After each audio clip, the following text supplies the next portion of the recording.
Continuando a linha de raciocínio, vamos para o vídeo 2, falando sobre esses pastores e líderes estelionatários que ficam roubando os fiéis que vão para a igreja. Isso é roubo, na minha humilde opinião. Esses pastores tinham que estar presos. Mas infelizmente a gente vive num país, não só aqui, acredito que em vários países isso acontece, em que não existe leis para punir essas pessoas. Então será que é certo pastores cobrarem altos valores para poder pregar? No vídeo anterior a gente viu alguns textos. A gente viu Mateus 10, capítulo 10, versículo 8. Jesus diz que se vocês receberam de graça, vocês têm que dar de graça. A gente viu Evangelho de Mateus, capítulo 8, versículo 20, que mostra que Jesus não tem aonde pôr a cabeça. E a gente viu Evangelho de Mateus, capítulo 19, 21 e 22, onde um jovem queria ser seguidor de Jesus. Mas quando Jesus disse que ele tinha que vender os seus bens e dar aos pobres, e não a Jesus, Jesus não pediu os bens para ele. Esse jovem ficou triste e foi embora, porque ele tinha muitas posses. Agora a gente vai ver mais um exemplo na Bíblia, o do apóstolo Paulo. Será que o apóstolo Paulo, ele tirava proveito dos irmãos por ser um líder? Não. Vamos ler? 1 Tessalonicenses, capítulo 2, versículo 9.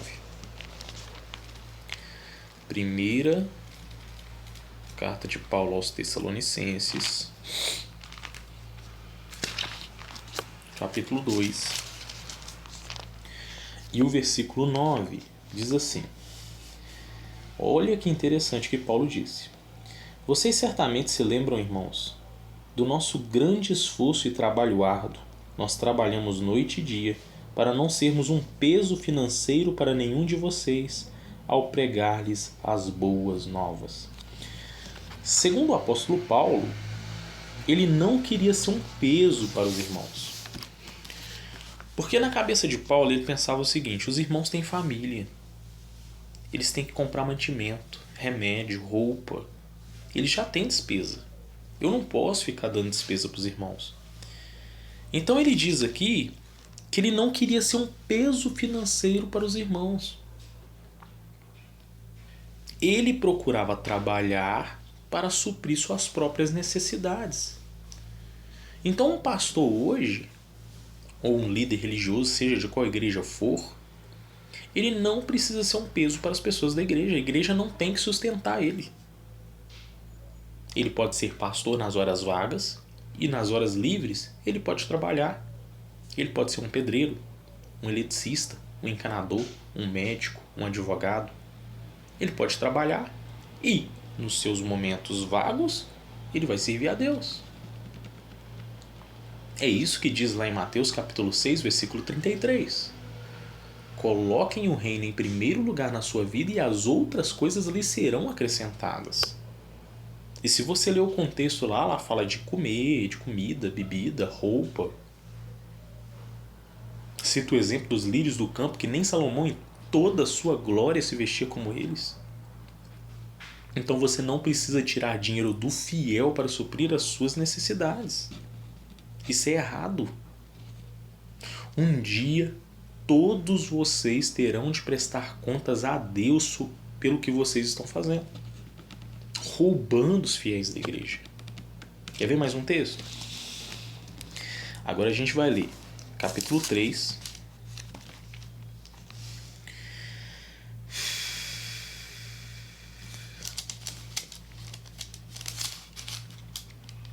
não, na verdade a gente vai ler agora Atos, capítulo 18, versículo 3, tá? Tô falando errado.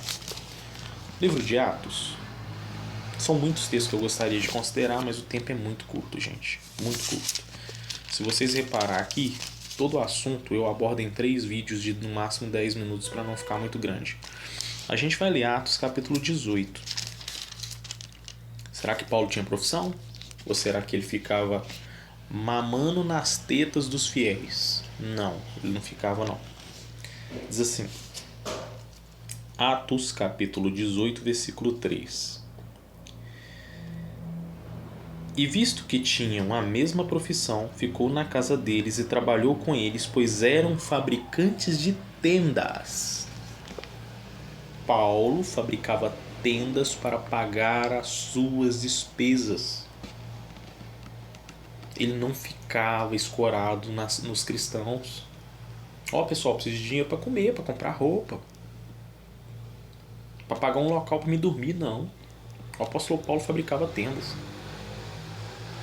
Ele poderia até aceitar uma ajuda de um irmão, mas ele nunca impôs isso. Ele não impunha isso para as pessoas. A pessoa dava se quisesse. Mas o que a gente vê hoje é o contrário. Tem uma frase famosa de um líder religioso aí que é: ou dá ou desce. Ou você dá o seu dinheiro suado para a igreja ou vai para o inferno. Isso é manipulação mental. É manipulação mental. Eu não estou aqui para atacar a sua fé.